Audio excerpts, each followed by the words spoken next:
Monday, April 3rd, 2017. I pledge allegiance to the flag of the United States of America and to the republic for which it stands, one nation, under God, indivisible, with liberty and justice for all. I move we approve the minutes of the February 28th meeting. Mr. Old? Yes. Mr. Shenigo? Yes. I move we approve the minutes of the March 2nd meeting. Would you print them out? Yeah. Second? Mr. Old? Yes. Mr. Shenigo? Yes. And I move we approve the minutes of the March 6th meeting. Let me see. I looked at two of them. Okay.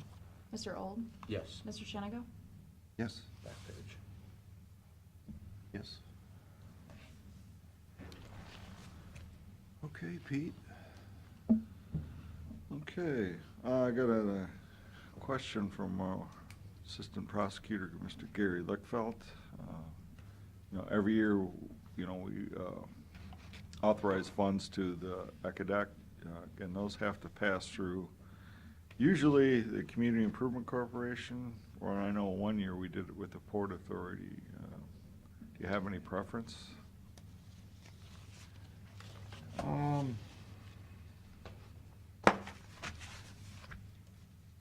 mean, either one's fine.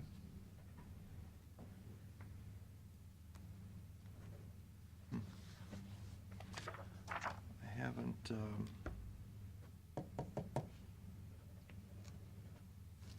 when do you need to know that? I believe the contract that we currently have, which is between the CIC and ECADEC, is probably up within a month or so. So, that's why, because we'll draft the Has that contract been renewed? Not yet. That's why he's asking. Okay. Do you have any preference here? Nope.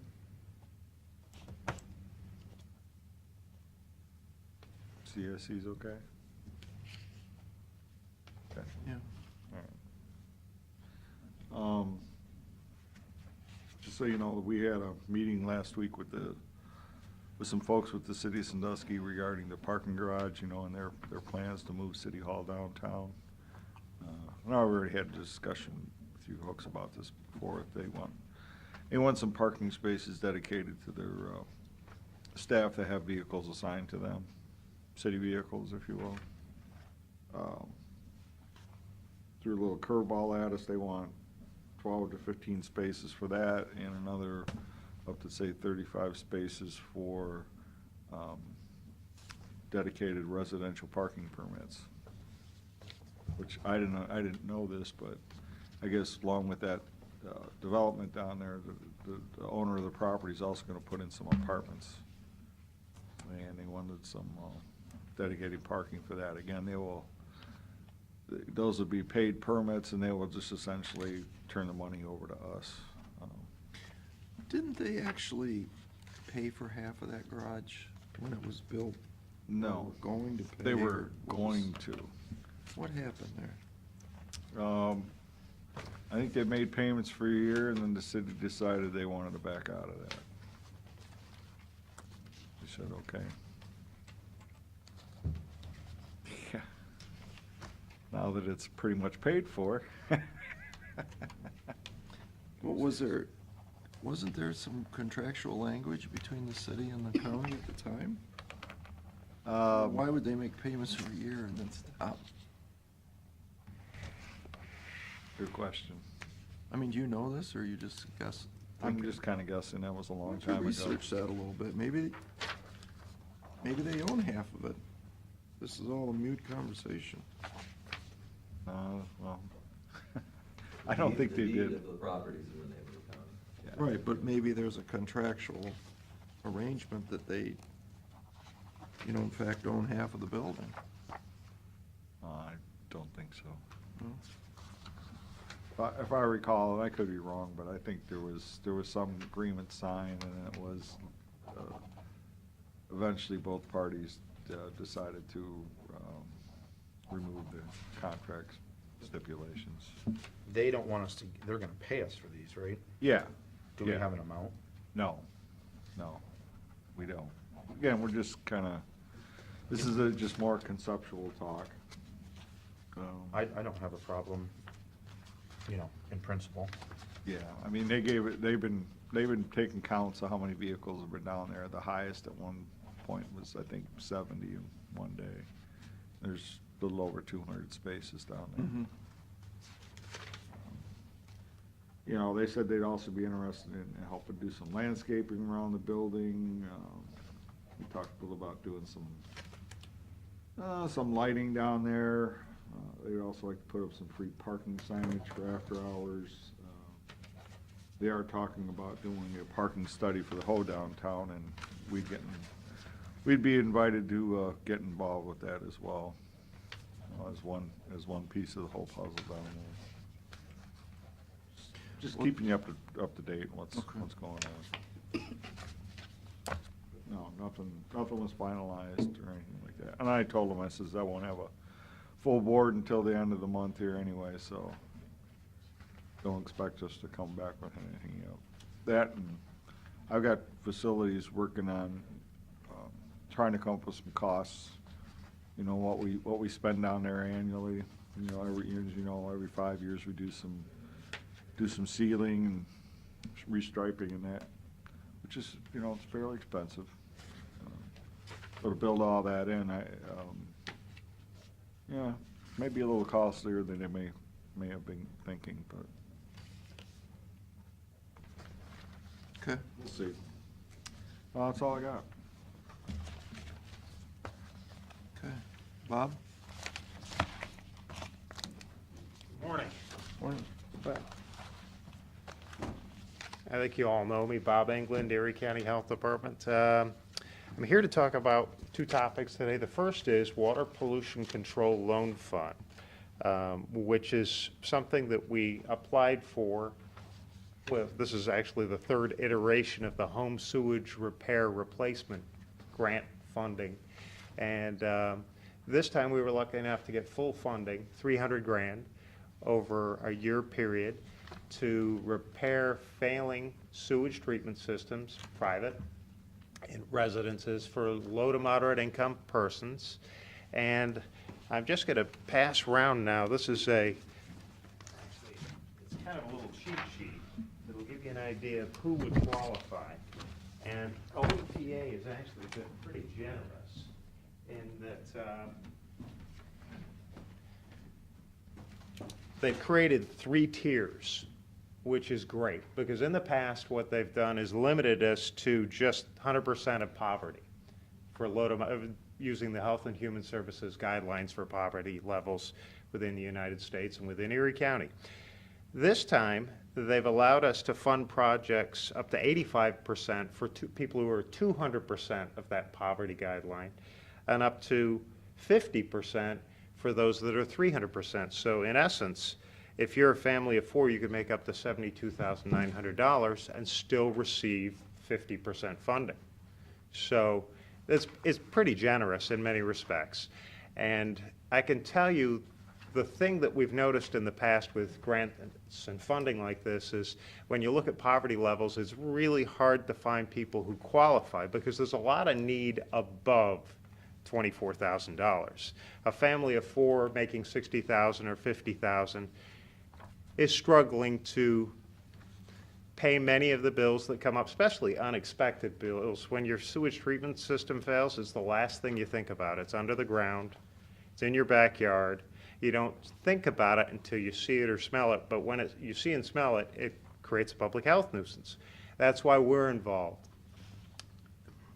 We've got to actually find a way to solve these problems, and sometimes it's difficult. But a funding stream like this is a huge resource for us, because I can tell you over the last 2 funding periods, we've fixed 18 systems, which is remarkable. A lot of those systems would go unresolved if we didn't have this funding stream. The other great thing about this funding period is that we now can do tap-ins to public utilities. So if we have a system that was 200 feet away from the public utility. Of course, getting 200 feet, pumping uphill in many cases, can cost a lot of money. Sometimes it could be $20,000, $25,000. Sometimes you have to bore under a road to get to the public utility, which is across the street. These expenses all add up. We've had cases locally. I can think of one on Strub Road. That's all rock over there. It's right behind the quarry, where we had not only to bore, but we had to get 4 or 5 easements from fellow property owners. But now that we can do tap-ins, if we've got an expensive job and it's really not feasible to put a septic system into the ground because it won't work because it'll contaminate the groundwater or the surface water once you get it in, we have an option now. So I can think of about 10 cases where we can resolve a problem that we really had limited resources or limited options to do something about it. So this is going to be a great funding stream. Hope we can do this in Bayview. There is an administrative cost, though, associated with this. For all the installations that go in, there's a $1,000 fee, but the $1,000 takes care of it. Once we pay the administrative fee, and that goes to WSOS, if you look through the packet, you can see Cindy Brooks' name in there. We've worked with her now for 5 or 6 years. She does a great job approving applications, making sure we're following all the rules with this program. But that pays for her time, and she spends every bit of the $1,000 getting this done. It's $750 for tap-ins. So, of course, $750 when you're comparing that to a $20,000 bill is really a low cost to pay. And it also covers our permitting at the health department and any other permitting that may come up, whether it's electrical or whether it's plumbing within the home. So it's a good program, and I wanted to make sure you guys know about it because you speak to people around the county, and if they have a need and we can fill it, put them in touch with, we'll make sure we'll run them through the program. That's cool. Great. Good, thanks. Are you guys gonna be the administrative agent on this?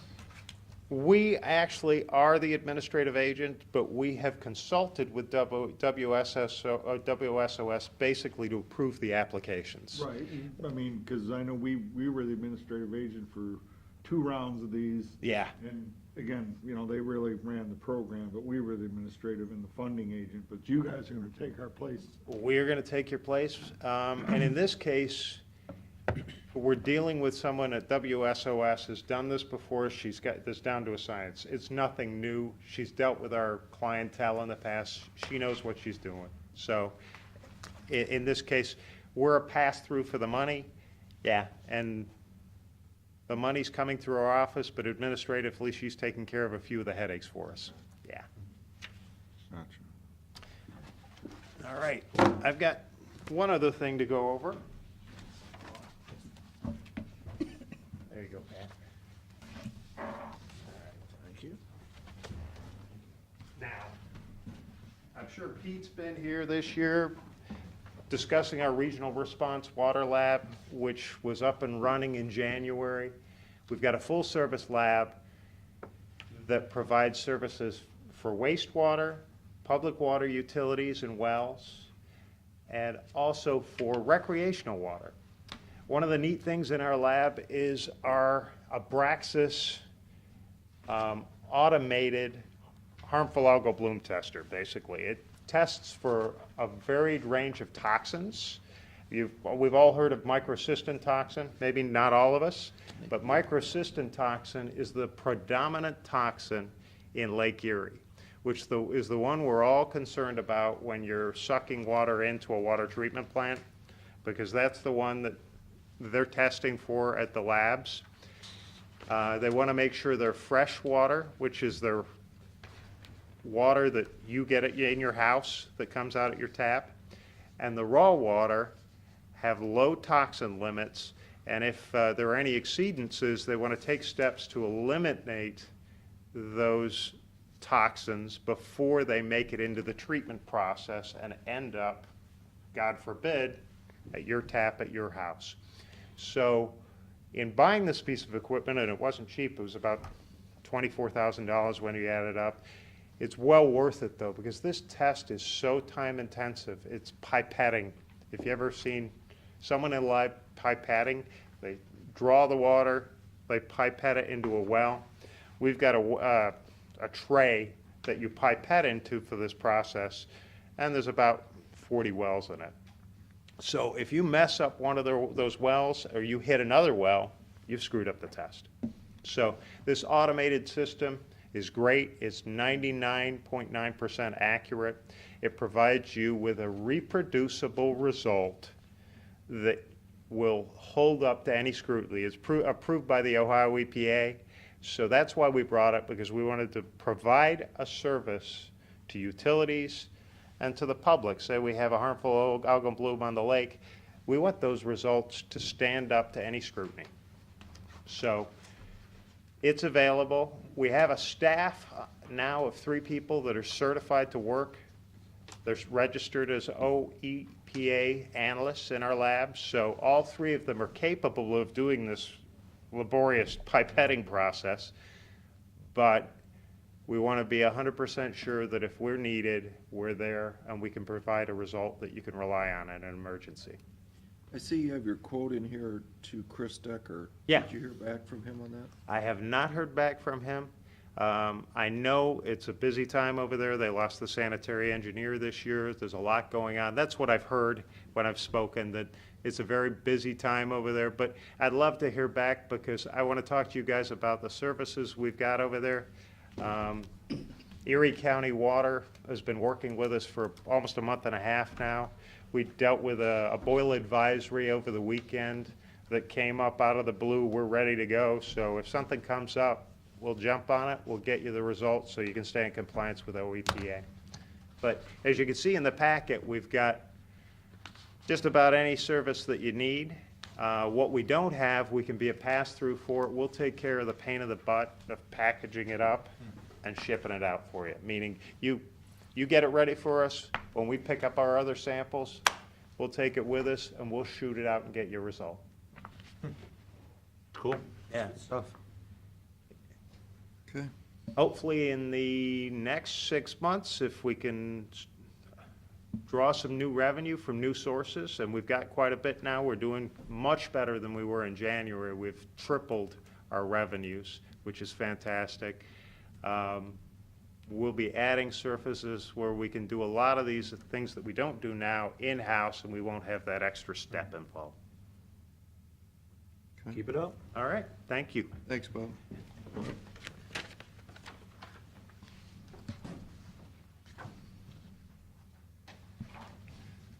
Okay, that's it then? Resolutions. Yeah. Oh, resolutions, yeah. Resolution to reappoint Vicky Slaughter and John Jacobs to the Community Action Commission of Erie County. Second? Mr. Old? Yes. Mr. Shenigo? Yes. A bid awarding trash collection and disposal to Republic Services. Second? Mr. Old? Yes. Mr. Shenigo? Yes. Resolution of the Board of Commissioners executing payment of then and now certification presented by the county auditor. Second? Mr. Old? Yes. Mr. Shenigo? Resolution of the Board of County Commissioners, Erie County, for the purpose of approving the official bond of the Erie County Recorder. Second? Mr. Old? Yes. Mr. Shenigo? Yes. Resolution of the Board of Commissioners authorizing the county auditor to make supplemental appropriations. Second? Mr. Old? Yes. Mr. Shenigo? Resolution of the County Commission for the purpose of entering into an agreement with towns and community schools and the Erie County Sheriff. Second? Mr. Old? Yes. Mr. Shenigo? Yes. A resolution for the purpose of entering into a tri-party agreement with the Board of Ottawa County Commissioners and the Erie County International Airport Authority. Second? Mr. Old? Yes. Mr. Shenigo? Yes. A resolution authorizing the county auditor to make interfund transfers. Second? Mr. Old? Yes. Mr. Shenigo? Yes. A resolution for the purpose of accepting the Greater Erie County Enterprise Zone Tax Incentive Review Council recommendations. Second? Mr. Old? Yes. Mr. Shenigo? Yes. Resolution for the purpose of approving the public official bond for the Erie County Clerk of Courts. Yes. Mr. Old? Yes. Mr. Shenigo? Yes.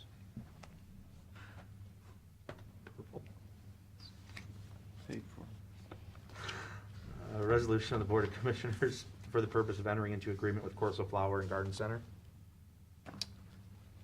Is that our lawn care for this year, Pete? Yeah, because the Spears, Yeah, did we ever get our bid out for the pump stations in the water? no, What's the problem? I don't know. Okay. Second? Mr. Old? Yes. Mr. Shennigo? Yes. A resolution authorizing the county auditor to make budget modifications and supplemental appropriations. Second? Mr. Old? Yes. Mr. Shennigo? Yes. A resolution for the purpose of entering into agreement with Short Ridge Construction. Second? Mr. Old? Yes. Mr. Shennigo? Yes. A resolution for the purpose of expressing the need to the General Assembly for funding support to Ohio Soil and Water Conservation Districts. Second? Mr. Old? Yes. Mr. Shennigo? Yes. A resolution for the purpose of accepting the City of Huron's Tax Incentive Review Council recommendations. Second? Mr. Old? Yes. Mr. Shennigo? Yes.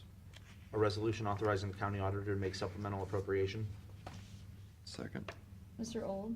Yes. Mr. Shennigo? Yes. A resolution entering into a memorandum of understanding between the Ohio Department of Administrative Services and the Erie County Board of Elections and the Erie County Commissioners. Second? Mr. Old? Yes. Mr. Shennigo? Yes. A resolution by the Board of Commission for establishing an installment schedule of payment for water tap-in fees. Second? Mr. Old? Yes. Mr. Shennigo? Yes. A resolution authorizing the county auditor to make supplemental appropriation. Second? Mr. Old? Yes. Mr. Shennigo? Yes. A resolution for the purpose of accepting an agreement reached between the Erie County Engineer and the American Federation of State, County, and Municipal Employees, Council 8. Second? Mr. Old? Yes. Mr. Shennigo? Yes. A resolution of the Board of Commission for the purpose of entering into agreement of addendum with Robert J. Vaschek. Second? Mr. Old? Yes. Mr. Shennigo? Yes. A resolution for the purpose of declaring certain county equipment surplus and ordering the same to be sold in internet auction. Second? Mr. Old? Yes. Mr. Shennigo? A res- A resolution authorizing the county auditor to make interfund transfers. Second? Mr. Old? Yes. Mr. Shennigo? Yes. A resolution establishing an installment schedule of payments for the sanitary sewer tap fees servicing the property 2345 East Perkins Ave. Second? Mr. Old? Yes. Mr. Shennigo? Yes. If there's no further business, I make a motion to adjourn. Second?